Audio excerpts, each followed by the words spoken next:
welcome Dr. Vane. I put Andy on the spot this morning and did not openly thank him, but I did after church. Thank you, Andy. Sometimes I'll get a wild hair, and you always seem to be game if I throw something your way to find that illustration I wanted us to look at. And you're Johnny on the spot now. Romans chapter 8, and we're going to look at verse 28 again. Let's learn this verse, know it as we used to say as children by heart. We know that all things work together for good to those who love God, to those who are the called according to his purpose. Paul says he's dealing with the Romans, and he knows that they're suffering. And it's not just Christian persecution. He says there's just a lot of things that's a part of being God's creation. He says that causes us to groan. He says, let me kind of roll things back a little bit. Let me let you see things the way God looks at them. And that's one of the greatest things about Scripture. And I think that's one of the things that it does, and one of its greatest purposes. Often, I think if you and I only see things from our point of view, if we only see things from my point of view, it can get very discouraging and very daunting. God says, I see the bigger picture. Let me tell you a little bit about it. And so the Scriptures do that quite often. I hope that you turn to the Scriptures and read them daily, because they can tell you, no, it's a lot more going on than you can see. I really like that story where Elisha is at home, and he's kind of ruffled the feathers of the king. The king has sent his army there to get old Elisha. And Elisha has a servant, and he's all tore up. That's what we say in Alabama. His bowels are in an uproar. That's one of my favorite. He's all tore up, that servant. And he goes, Lord, there's, and you just like that. And Elisha just kind of prays a little prayer. He says, Lord, open his eyes. And then the servant looked around, and they were surrounded by angels. There were just thousands of them. They were all armed to the teeth and flaming and just looked like a mean bunch of angels, not those cherubic Valentine's Day kind of angels. But those really don't mess with me. I'm kind of mad at you already kind of angels that the Bible talks about. They were everywhere. When the king's army was badly outnumbered.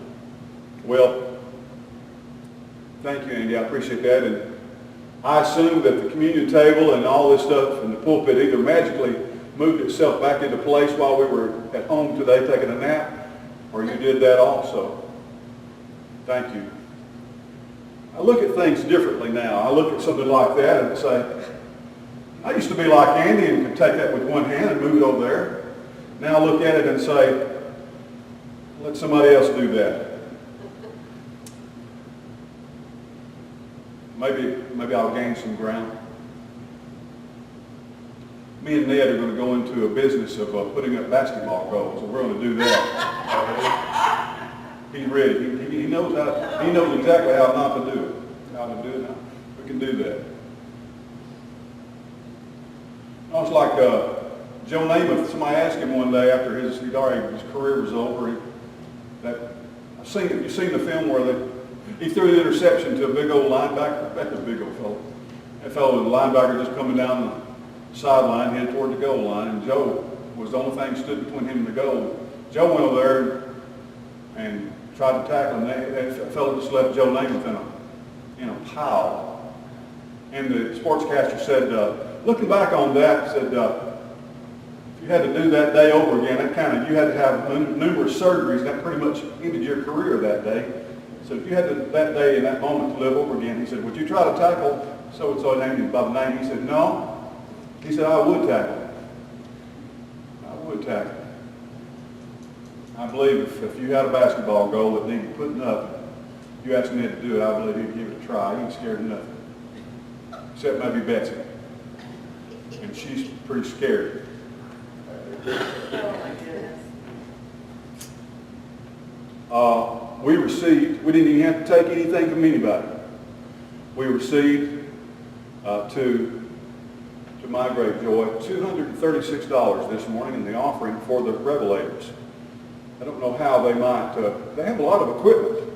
And when we stayed here to watch them, I wasn't a bit of help at all. Danny helped a little bit, the ladies helped. Some of y'all helped them kind of get things together. But there's a lot of things that have to be taken care of or replaced when it wears out or hauled in various places. So it didn't cost them that much to come here, financially speaking, if you talk about time and gas and that kind of thing, unless you count their time the way I get paid or where you might have gotten paid when you were paid by the hour.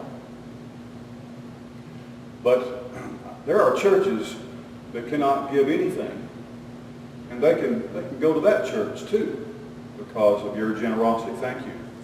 That didn't come out of our budget. That just came out of your pocket. And I appreciate you sharing. I don't know if any of you got a CD to take home with you, but thank you for your response to their ministry today. It blessed me. Blessed me. Good folks to know. And I found out that some of you knew them or know them and were acquainted with them. Joanne, is this the last time we're going to see you for a while, or will you be here Wednesday night? Possibly. Well, Joanne is her annual trip out west. She's going out there. Clayton's going to take her out there, so we will miss her. Pray for her as she goes.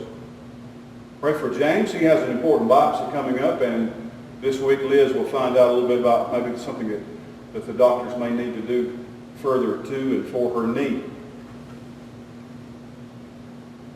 I want to talk with you tonight about the two things that Paul talks about here. He talks about all things, and then he talks about everybody.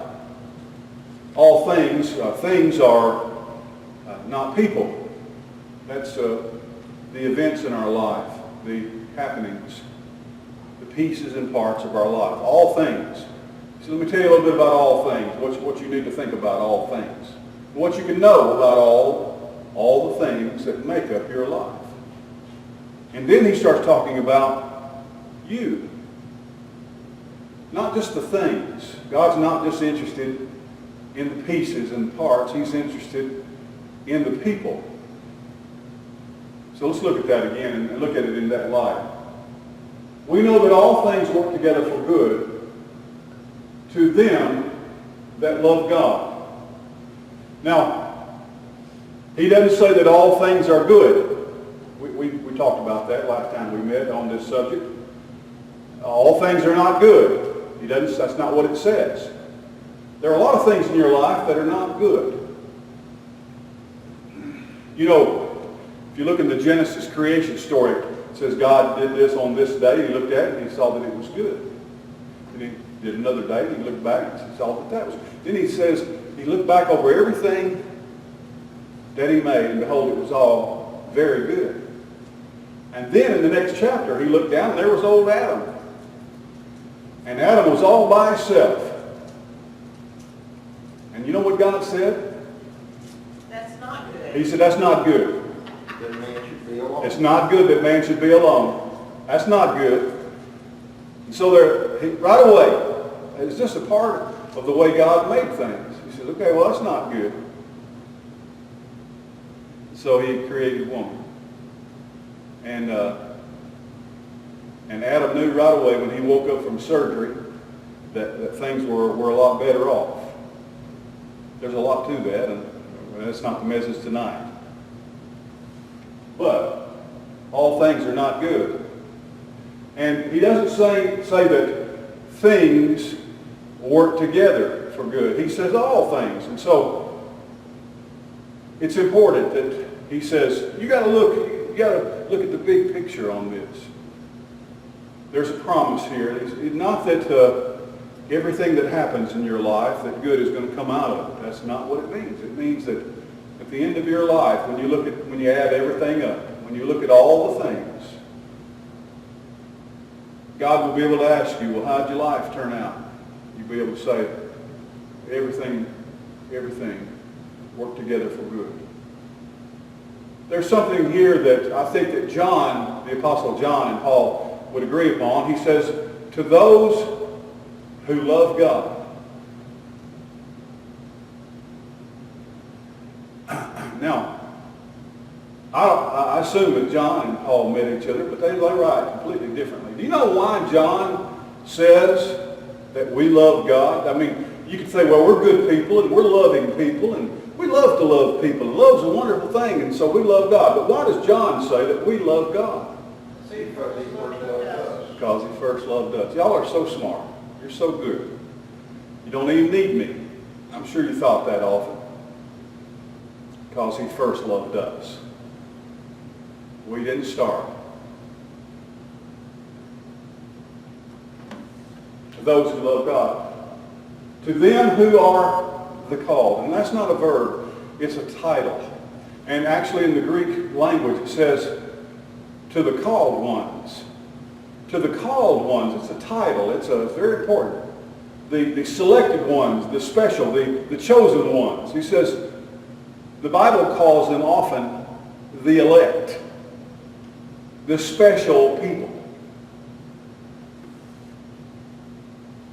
To the called. And anytime you quote that verse, make sure you say it's not to those who are called according to his purpose, but to those who are the called. We're the called. So he's talking about all things. But then he starts verse 29 by talking about for whom. We learn pronouns. And that and this and those, they're all demonstrative pronouns, but they're talking about things. This and that, this thing, those things, all things. Then he says, whom. And that means that's a personal pronoun. He says, let's talk about folks. When we talk about things, he says it's not just the things that God's working on, but it's whom. You're a whom. You're not a thing. You're a whom. For whom he foreknew. He predestined to be conformed to the image of his Son.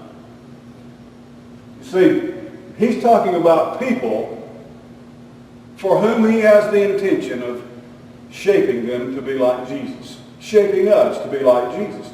He's not talking about things that will work out to be after a Christ-like fashion. He's talking about people whom God says, my whole point is to shape them, form them, to lead them to be conformed to the image of my Son. That he might be the firstborn among many brethren. Moreover, whom he did predestine.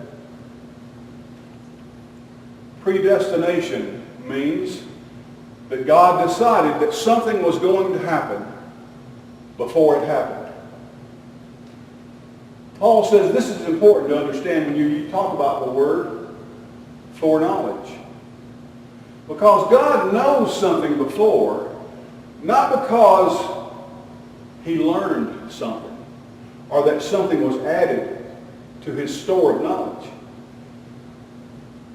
The reason God knows things is not because he looks into the future to see them and to discover them. But he knows them because that he has planned them. You know, all you have to do is read through the Gospel of Matthew carefully. Matthew is the most particular about this. He says, this happened. Jesus was born in Bethlehem so that the scripture could be fulfilled.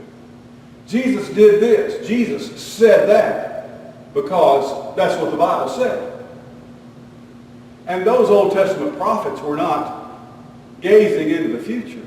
God said, do you know when the prophets or the preachers came to the king or anybody else to tell them their message, do you know how they almost always opened their message?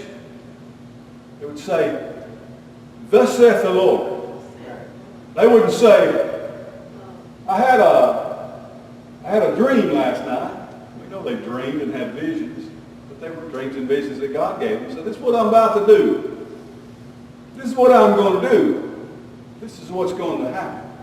And so when we're thinking of prophecy, we seem to have very little problem with prophecy, where God says, this is going to happen in the future.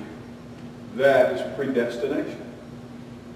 then we have to get beyond the idea that there are very special events or very special people that God singles out to give them a destiny. But we all have a destiny. And He's in charge of all of our lives. He has a plan for your life and for mine. For whom He predestined, He also called, and whom He called, He justified, and whom He justified, whom He also glorified. He says, I want you to see, like Paul said, he says, I'm convinced of this one thing, that He who began a good work in you shall continue to perform it until the day of Jesus Christ. He said, the writer of Hebrews says in Hebrews chapter 12, he says, He is the author and the finisher of our faith. He's the one that gave you faith, and He's the one that's going to finish it up. He got you started, He's going to bring you in. And all of it is a part of a plan. And Paul here is saying, look, God is doing this in steps, and nobody falls out along the way. He doesn't lose anybody along the way.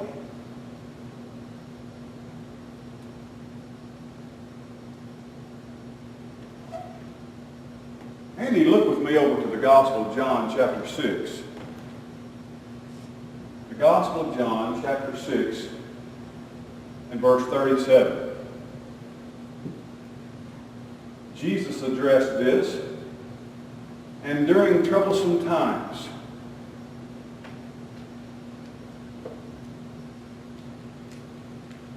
I became a Christian in 1970.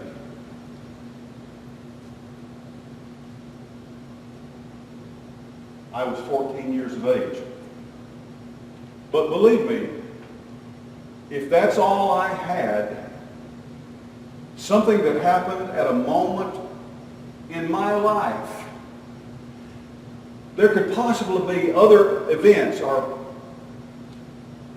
things in my life that could disrupt that. If all of this that I'm talking about, being a child of God and my eternity, if all of it hinged upon a decision I made in the second Sunday in May 1970, then there are many, many, many different kinds of ways that could be derailed.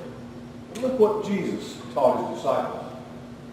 In John chapter 6, verse 37, Jesus said, all that the Father giveth to me shall come to me. And him that cometh to me, I will in no wise cast out. Now Paul was talking about in Romans 8:28, and we know that all things, this word all, is related to the word him later on in the verse. It's not talking about all things. It means everybody, every person, all people. And listen to what he's describing. He says, here's the disciples, they're listening to him. And he was describing them indirectly. He says, your people that God has given to me. You're my disciples. You're believers. You're my children. You are people that God has given to me. He talks about that in John's Gospel, chapter 10, too. He says, my sheep hear my voice, and I know them, and they follow me. And I give unto them eternal life, and they shall never perish, neither shall any man pluck them out of my hand. He says, my Father, who gave them to me, is greater than all, and nobody can pluck them out of my Father's hand. I don't know if that's a part of the way you see yourself. God gave you to Jesus. God has given you. God says, I want to give you something. He gives each and every one of us as if we were a precious gift. Jesus said, all that the Father giveth to me shall come to me. And he says, and once they come to me, I'm never going to throw them out. I'm never going to throw them away. I'm never going to lose one. I'm never going to drop one. He says, I want you to know, God gave you to me, and I'm never going to give you back. I'm never going to let you go. I'm never going to cast you out. Never. There's not anything you do. I remember a number of years ago, I wrote letters to both of my children. My son turned 32 today. He's going to be performing in a play here in just a little bit. The last of a run called The Death of the Rook. I can tell you, he is the Rook. Don't tell anybody because they got to do one more tonight. We were there last night in Huntsville at the Lowry House. And the director had already come out and said, you know what's really good about having our plays here at the Lowry House? Is that sometimes we can just go out in the front yard and have part of the play out there. And he says, that's what we're going to do tonight. And just about 10 or 15 minutes later, something went, kaboom! And it was just like it was right in the room with us.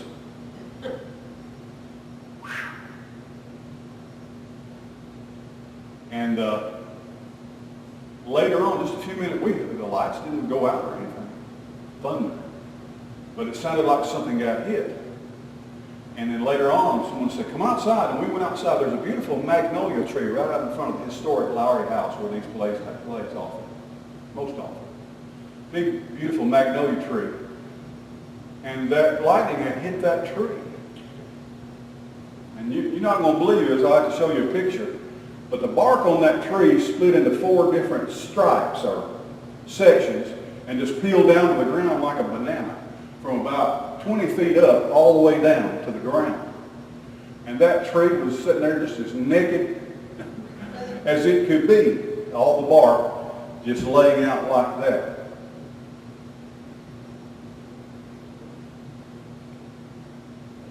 So, we got our money's worth last night. That was interesting. The only thing that would have made it more fun is if we had all traipsed for that particular scene outside for that scene that they had planned to be out in the backyard. If we'd been out there when that had hit, there ain't no telling what might have happened.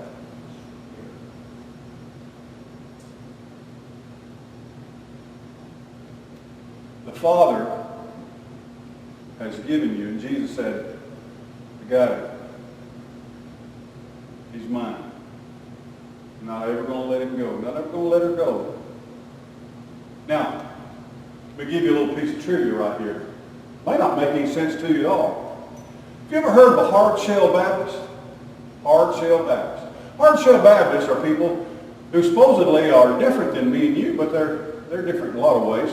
The primitive Baptist people are spoken of as being hard-shell Baptists. And that means that they believe very sternly and very strictly in predestination. Very enthusiastically. It's one of the hallmarks of their faith, where it is not perhaps so much part of ours as it once was. But it's not hard-shell Baptist at all. And I always thought, well, maybe they like turtles. Or maybe they like to go to the beach. But it's not a hard-shell Baptist at all. It's a hard-shell Baptist. That's how it started out. That's what it always was to them. And I imagine we started calling them names and we didn't get the name right. Because this verse right here is where it comes from. Let me tell you how Primitive Baptist quotes this verse. All that the Father giveth to me shall come to me. So why do you say it like that? I said, that's a hard shall. They will. They will. It's like I said, show enough. They're going to. All that the Father giveth to me shall come to me. You see, on the second Sunday in May 1970, there wasn't any question or doubt in the mind of God at all. Now, there might have been in my mind. If someone had said, that's old Dennis Bain down there, is he going to get saved? And God said, he shall. He's going to. Yes, definitely, most definitely. Like James Earl Jones in the Field of Dreams. People will come where he said, yes, most definitely. All that the Father gives to me shall come to me.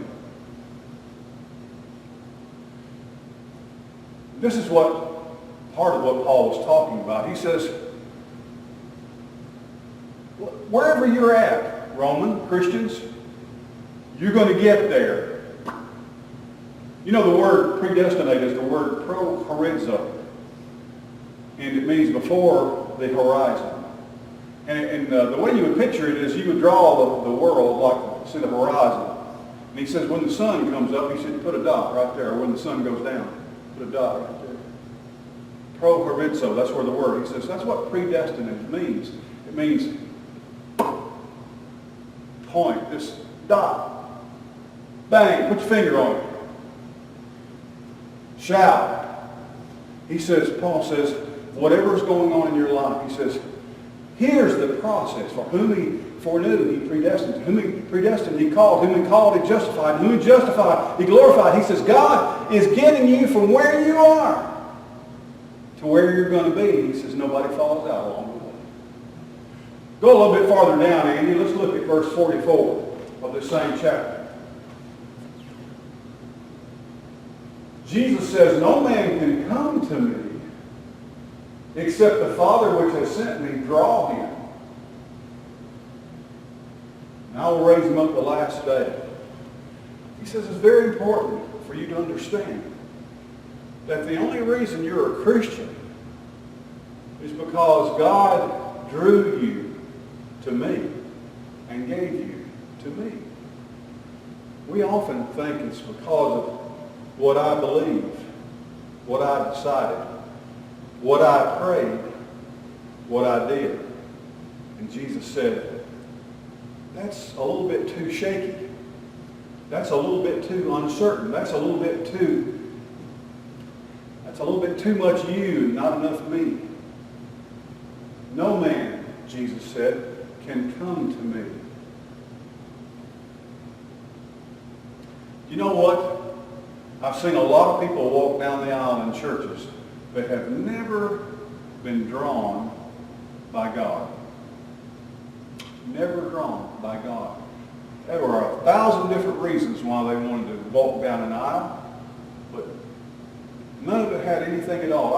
I've baptized people that had never, for a moment in their life, ever been drawn by God. They'd been convinced by a pastor, a preacher, or a friend that circumstances had influenced them, convinced them, persuaded them. I don't think we talk as much about it, and maybe we don't believe in it anymore at all, but we used to talk about being under conviction. The convicting power of the Holy Spirit. This is what Jesus said, there's a drawing. There's a drawing. I remember not too long ago teaching Avery about magnets. It seemed like a simple thing, but I kind of felt like I'll get on this before they do it at school. We were already doing magic, and I was able to show her how I could take something on top of a piece of paper and take a magnet underneath it and run it around all over the place. Magnetism, being drawn. Where are all the people we baptized? Where are all the people who have joined our churches? Where are all the people who have walked aisles or signed cards or raised their hand or looked up and winked at the evangelist?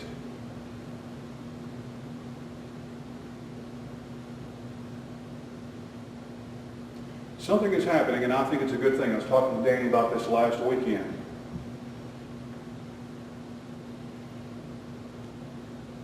I remember a time when every time I attended a church service of any kind, or I'm sure Linda could tell you about music services and singing services she's been to, where they always had aisle walk-ins and hand raisings and card signings.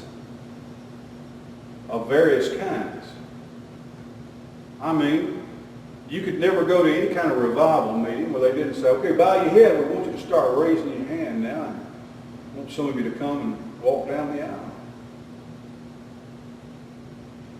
But I believe, that's my conviction. That's what I told Anna. I believe we convinced a lot of people that if you'll walk down an aisle, you'll go to heaven. Or if you sign a card, you're a child of God. Or if you'll raise your hand, or if you'll say a prayer. Completely without any regard to whether or not that person had ever been drawn by the Spirit of God. You can't come to me unless God draws you to me. I think we've baptized a lot of people. I think we've signed a lot of people up who've never been drawn by God. They were people that we chose, but not necessarily. I remember the very first person I ever led to Christ.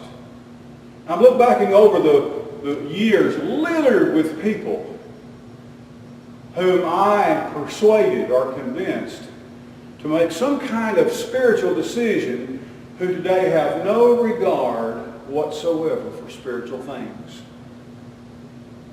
No consideration for the things of God and no passion or compassion or love for God at all. They don't love God. And yet I baptized them. I put their name on the roll. I prayed with them at the altar. I don't know exactly what they were seeking. But I fear, I don't know for sure, I'm just telling you what I fear. I fear that many of them so many of them were not responding to the touch of God, the drawing hand of God to come to Jesus. I don't believe that they've ever been given to Jesus. You know, in Matthew's Gospel, chapter 7, Jesus said on Judgment Day, he said, there's a lot of folks going to stand before God on Judgment Day.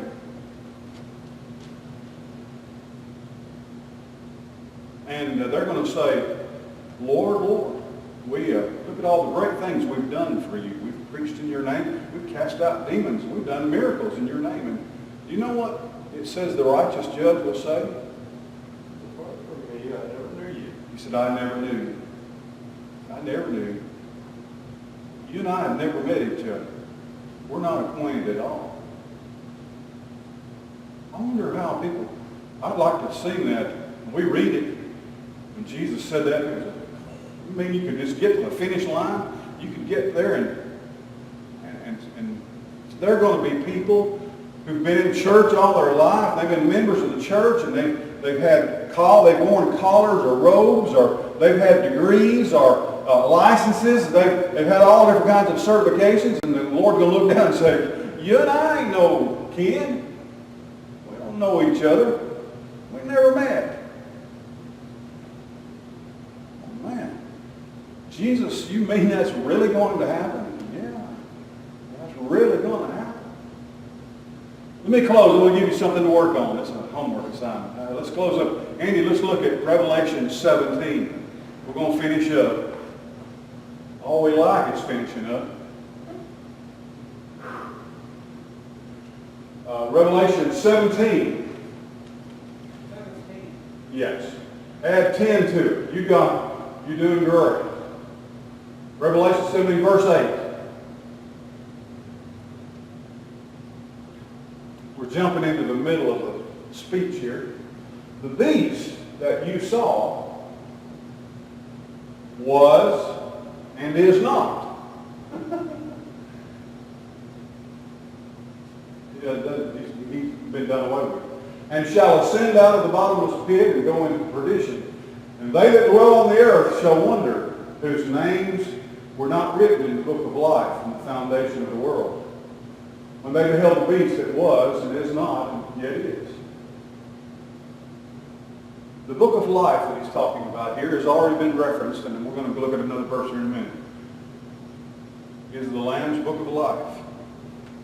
And he says it was, these people are following the beast. And he says their names were not written in the Lamb's book of life from the foundation of the world. But let's look at Revelation 13:8. We'll finish there. Revelation 13:8. This is a verse that we often confuse, but it's there too. In Revelation 13:8, and all that dwell upon the earth shall worship him, whose names are not written in the book of life of the Lamb slain from the foundation of the world. Now, so for somehow or another, we've come away with songs and sermons that talk about Jesus being slain before the foundation of the world. But here Jesus is called the Lamb slain, or the slain Lamb, or the Lamb who was slain. And he's talking about, in the grammar, the words, the meaning of the verse actually is making reference to the same thing that is said in Revelation 17:8. That the Lamb's book of life was written before the foundation of the world. You see, when the Bible talks about what God knows, God has never stood upon the precipice of eternity thinking, I wonder what's going to happen next. God has never said, I wonder what's going to happen tomorrow. God has always known.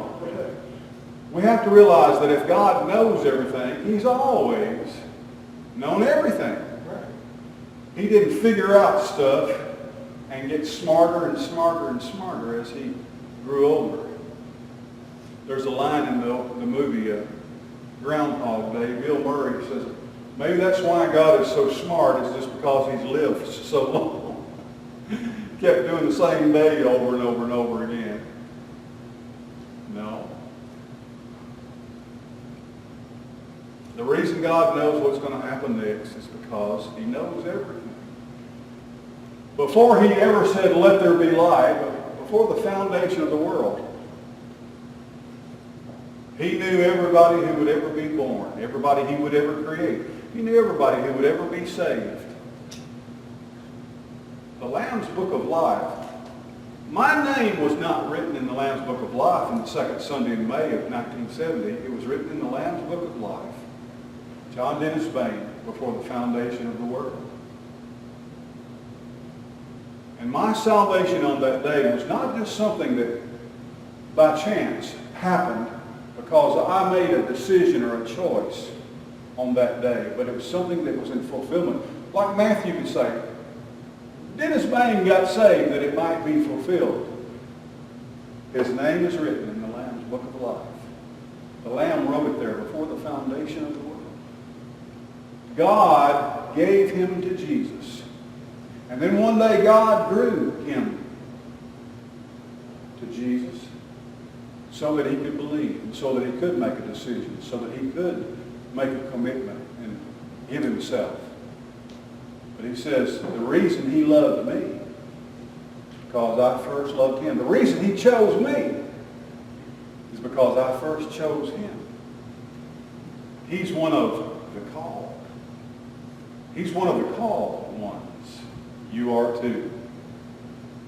How do you know? Well, if you're a believer in Jesus, you see, it's not the eternal decrees of God that make you a child of God.